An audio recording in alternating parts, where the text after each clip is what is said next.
Primary 2023 দ্বিতীয় ধাপের বাংলা প্রশ্নে যা এসেছিল আমরা আজকে তা সলভ করব ইনশাআল্লাহ। আমাদের সাথে থাকবে। প্রথমে বাংলা প্রশ্ন একটা ছিল যে কি হেতু এসেছো তুমি কহ বিস্তারিয়া। এখানে হেতু অনুসরণ কি অর্থে ব্যবহৃত হয়েছে। এখানে অপশন দেওয়া ছিল ক নম্বরে প্রার্থনা, খ নাম্বার ছিল ব্যাপার, 3 নাম্বার ছিল প্রসঙ্গ, গ নাম্বারে ছিল নিমিত্ত। তাহলে এদিকে হেতু অর্থ কি, এদিকে বলছে কি হেতু এসেছো তুমি কহ বিস্তারিয়া। তাহলে কি হেতু, কি হেতু এসেছো তুমি। তাহলে এতটুকু দেখলাম না চলবে। বলছে কি হেতু এসেছো তুমি, মানে কি হেতু মানে কি, হেতু মানে হচ্ছে এদিকে বোঝানো হচ্ছে উদ্দেশ্যে, অথবা উদ্দেশ্যের আরেকটা বলা যায় আরেকটা শব্দ হচ্ছে সমার্থক শব্দ নিমিত্ত। তাহলে কি উদ্দেশ্যে এসেছো তুমি, অর্থাৎ আমরা এই উদ্দেশ্যটা যেহেতু নাই আমরা সমার্থক শব্দ নিমিত্ত ব্যবহার করতে পারি। তুমি কি উদ্দেশ্যে এসেছো, তাহলে এটা হচ্ছে আমাদের আনসার। গ নাম্বার হবে নিমিত্ত। এরপর ছিল মুক্তি পেতে ইচ্ছুক, এটার এক কথায় কি হবে। কটা অপশন ছিল মুমুক্ষু, 4টা অপশনে মুমুক্ষু ছিল, তবে এদিকে অপশনগুলো বানানের মধ্যে পার্থক্য ছিল। তাহলে বানানের মধ্যে এটা মুমুক্ষু বানানটা হচ্ছে মুমুক্ষু। এদিকে দেখা যাচ্ছে যে প্রথম, দ্বিতীয়, তৃতীয় 3টাতে আমাদের রস্বউকার হবে। এটা আমাদের মনে রাখতে হবে, বানানটা 3টাতে রস্বউকার। এরপর ছিল ঘাতক শব্দের বিপরীত শব্দ কি। তাহলে ঘাতক শব্দের বিপরীত ছিল এদিকে অপশনে ছিল চাতক, ঘাতক, খনা, মহাজন। তাহলে আমাদের একেবারে শেষের অপশন হবে উত্তর মহাজন। ঘাতকের বিপরীত হচ্ছে মহাজন। এরপর ছিল কোনটি সঠিক, এদিকে প্রথম অপশনে ছিল সুজানবাদের গান উপন্যাস। এরপর ছিল কাদো নদী কাদো কাব্য, বনহিপির নাটক, মহাশ্মশান নাটক। তাহলে এই অপশনগুলোর মধ্যে আমরা যদি এই অপশনগুলো যাচাই করতে যাই তাহলে দেখা যায় সুজানবাদের গান এটা উপন্যাস না, এটা হচ্ছে আমাদের কবি জসীমউদ্দিনের একটি কাব্যগ্রন্থ ছিল। তাহলে এটা প্রথমে রং। এরপর ছিল কাদো নদী কাদো কাব্য দিছে, কিন্তু এটা কাব্য হবে না, এটা হবে সৈয়দ ওয়ালিউল্লাহর একটি উপন্যাস। এরপর দিছে বহিপির একটি নাটক, সৈয়দ ওয়ালিউল্লাহর নাটক, এটা আনসার রাইট। এরপর ছিল মহাশ্মশান নাটক। মহাশ্মশান হচ্ছে একটি কবি কাব্যিকতা একটি মহাকাব্য, এটা নাটক না, তাহলে এটাও রং। তাহলে আনসার হবে আমাদের গ নাম্বার বহিপির একটি নাটক সৈয়দ ওয়ালিউল্লাহর। এরপর ছিল দেশি শব্দ নয় কোনটি। তাহলে দেশি শব্দ এদিকে অপশন ছিল ঢিল, মুরকি, মাছি, ঝিঙ্গা। তাহলে এদিকে ঢিল, মুরকি, ঝিঙ্গা এই 3টা হচ্ছে আমাদের দেশি শব্দ। এর মাঝে মাছি এটা আমাদের দেশি শব্দ না, এটা হচ্ছে একটি তদ্ভব শব্দ। এরপর বলা হয়েছে বাংলা মুদ্রাক্ষরের জনক বলা হয় কাকে। অপশনে আছে রজনীকান্ত, চার্লস উইলকিন্স, ঈশ্বরচন্দ্র বিদ্যাসাগর, এরপর হচ্ছে ফোর্ট উইলিয়াম। তাহলে এদিকে আনসার হবে আমাদের চার্লস উইলকিন্স।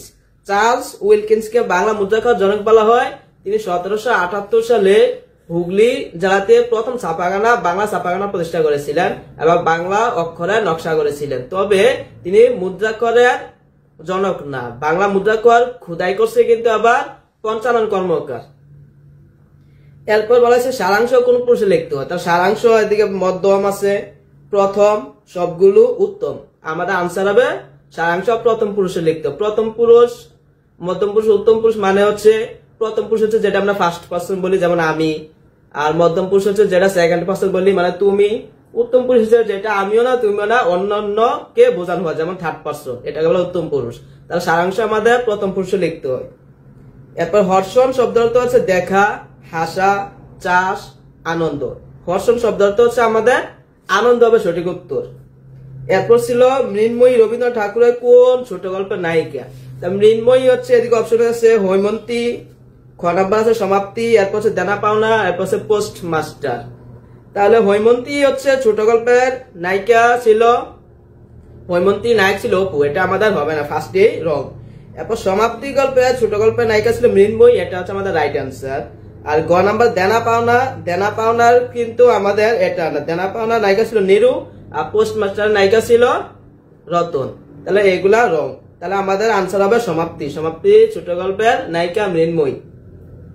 এরপর মুষলধারে বৃষ্টি হচ্ছে, এখানে বৃষ্টি শব্দটি কোন কর্তা? অপশনে দেওয়া আছে ব্যতিহার কর্তা, মুখ্য কর্তা, প্রযোজক কর্তা, প্রযোজ্যকর্তা।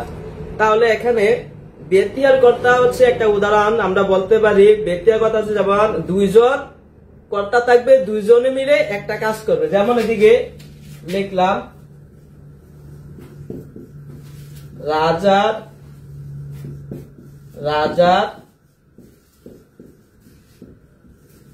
লড়াই।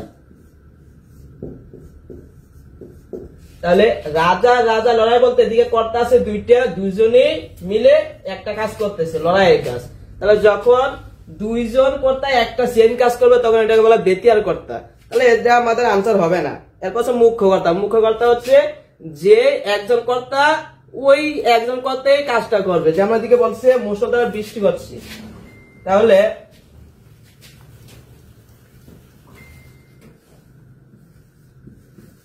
মুষলধারে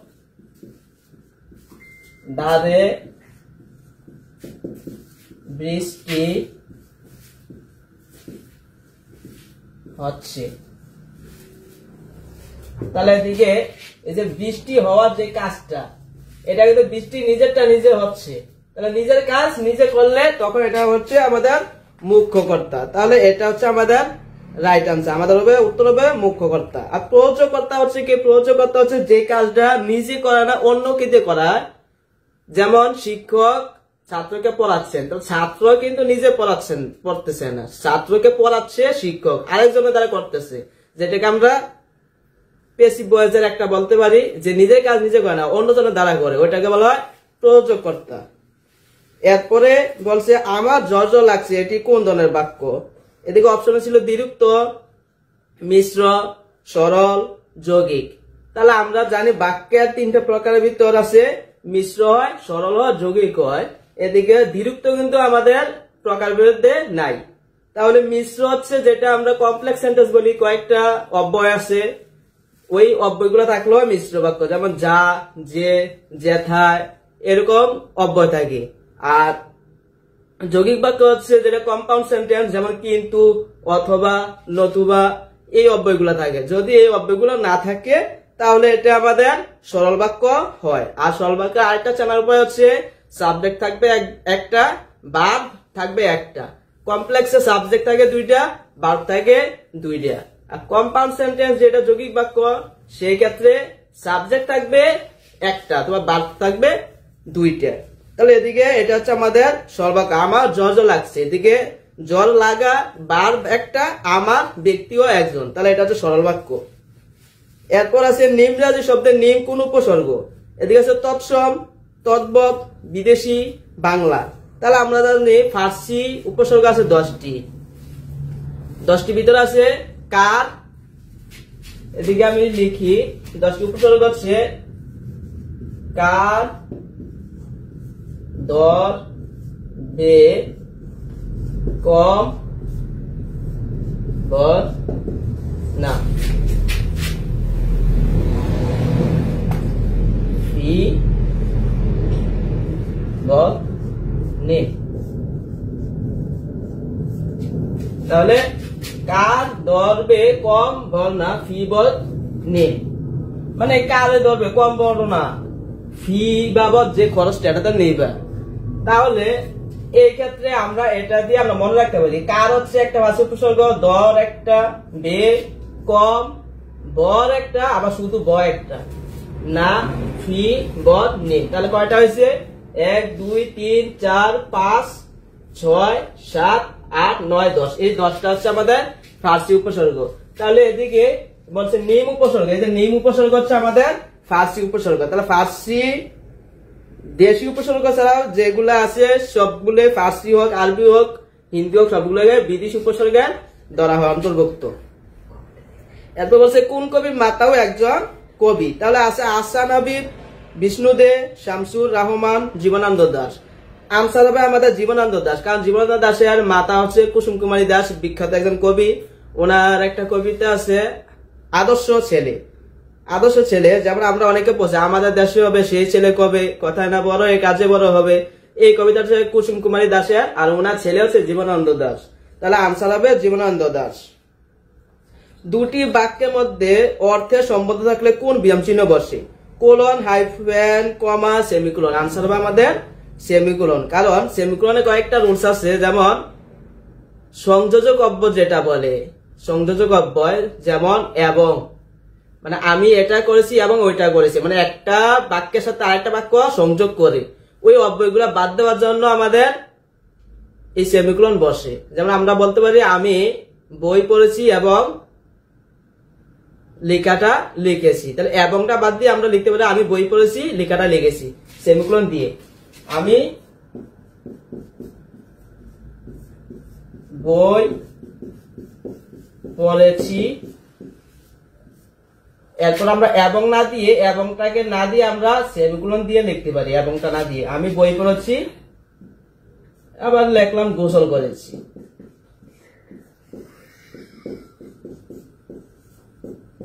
তাহলে এদিকে এবং না দিয়ে আমরা সেমিকোলন ব্যবহার করতে পারি। আরেকটা হচ্ছে সেমিকোলন ব্যবহার যেমন বিপরীত বোঝায়, সে গরিব কিন্তু মেধাবী, এই কিন্তু না দিয়েও আমরা সেমিকোলন ইউজ করতে পারি।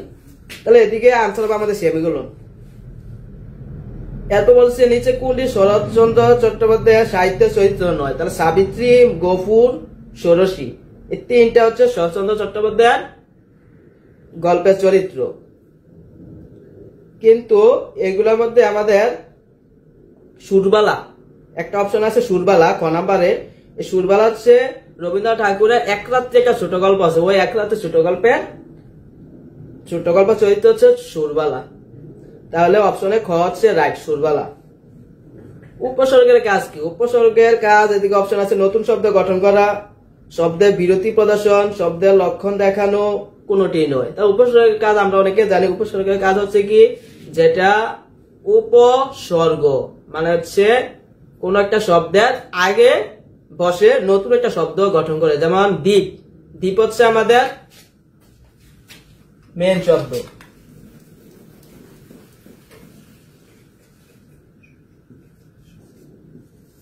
দ্বীপ, দ্বীপ হচ্ছে আমাদের ইংরেজিতে বলে রুট আর বাংলা বলে প্রকৃতি,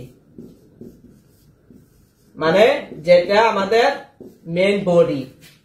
এরপর আমাদের এক্সটেনশন কিছু থাকে আমাদের সাথে অ্যাডজাস্ট করা থাকে, যেমন আমি উপ লাগাইলাম একটা শব্দ, যেমন মানুষের একটা দেহকে সৌন্দর্য বৃদ্ধি করার জন্য আমরা অনেক কিছু পরি না, হাতে পরি, এরপরে যে চশমা পরি, অতিরিক্ত কিছু পরি, আংটি পরি, অনেক কিছু সৌন্দর্য বৃদ্ধি করার জন্য পরি।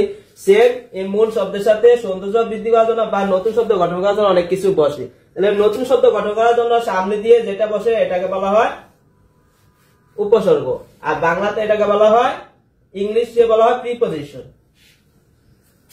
এরপর তাহলে দ্বীপ হচ্ছে দ্বীপ, আর উপদ্বীপ মানে যেটা হচ্ছে দ্বীপের সদৃশ, দ্বীপের মতো। তাহলে নতুন শব্দ গঠন করছে, শুধু দ্বীপ না, দ্বীপের মতো যেটা এটা উপদ্বীপ। নতুন শব্দ গঠন করলে হচ্ছে উপসর্গ। এরপর আছে একই কি বলে সভ্যতা, এটি মধুসূদন দত্তের কি জাতীয় রচনা? অপশন আছে উপন্যাস, প্রহসন, কাব্য, মহাকাব্য। তাহলে উপন্যাস হচ্ছে যেটা অনেক বড় ধরনের একটা গ্রন্থ, এটা ভিতরে চরিত্র থাকে, নায়ক নায়িকা থাকে, যেটা এটা হচ্ছে উপন্যাস, এটা হবে না। কাব্য তো কাব্য মানে কবিতা, কাব্য আর কবিতার মধ্যে পার্থক্য আছে, অনেকে এটা কনফিউজ হয়ে যায়। কাব্য আর কবিতা কি, যেটা অনেকগুলা কবিতা মিলে একটা বইয়ের মধ্যে রাখা হয়, ওই গ্রন্থটাকে বলে কাব্য গ্রন্থ, আর শুধু একটা সিঙ্গেলকে বলে কবিতা। আর মহাকাব্য হচ্ছে যেটা বিখ্যাত কোনো ব্যক্তি অথবা যেটা যুদ্ধ নিয়ে যে কাব্যগুলা রচিত ওইগুলাকে বলা মহাকাব্য। প্রহসন হচ্ছে কি, প্রহসন হচ্ছে যেটা নিয়ে ব্যঙ্গ রসাত্মক করা হয়, প্রহসন করা হয়, হাস্য রসাত্মক যেটা এটা। তাহলে একই কি বল সভ্যতা, এটা হচ্ছে মাইকেল মধুসূদন দত্তের একটি প্রহসন নাটক ছিল, এটা হচ্ছে আনসার। এরপর বন্ধন শব্দের সঠিক অক্ষর বিন্যাস, তার অক্ষর মানে কি? অক্ষর মানে হচ্ছে ইংলিশে বলা হয়, আমরা জানি অনেকে সিলেবাল, এই সিলেবালের বাংলা হচ্ছে অক্ষর। তাহলে এই অক্ষর চিনার উপায় হচ্ছে যেটা আমরা একসাথে যেটাকে উচ্চারণ করতে পারি এটাকে বলা হয় একটা অক্ষর অথবা একটা সিলেবল। যেমন আমি বন্ধন অপশন দিয়েছি কি বন্ধন, বন্ধন। তাহলে আমরা একসাথে কিন্তু বন্ধন উচ্চারণ করি না, আমরা বন বলে একটু থামি, বন বলে থামি, বন, এরপরে বলি দন, বন্ধন। তাহলে এদিকে একটা সিলেবল, এদিকে একটা সিলেবল মানে অক্ষর, তাহলে এদিকে অক্ষর আছে কয়টা? দুইটা। তাহলে আমাদের প্রশ্নে বলছে বন্ধন শব্দের সঠিক অক্ষর বিন্যাস কোনটি? তাহলে হবে বন যোগ দন, ঠিক আছে? বন যোগ দন হচ্ছে আমাদের উত্তর। এরপরে আছে উদাত্ত পৃথিবী কাব্যগ্রন্থের রচয়িতা কি? উদাত্ত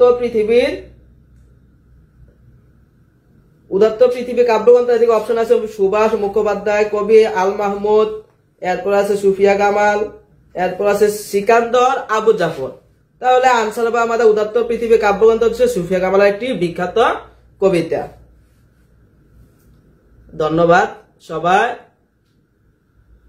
আমাদের আজকের বাংলা সলভ ক্লাসটা কিরকম হলো কমেন্টে জানাবেন ইনশাআল্লাহ।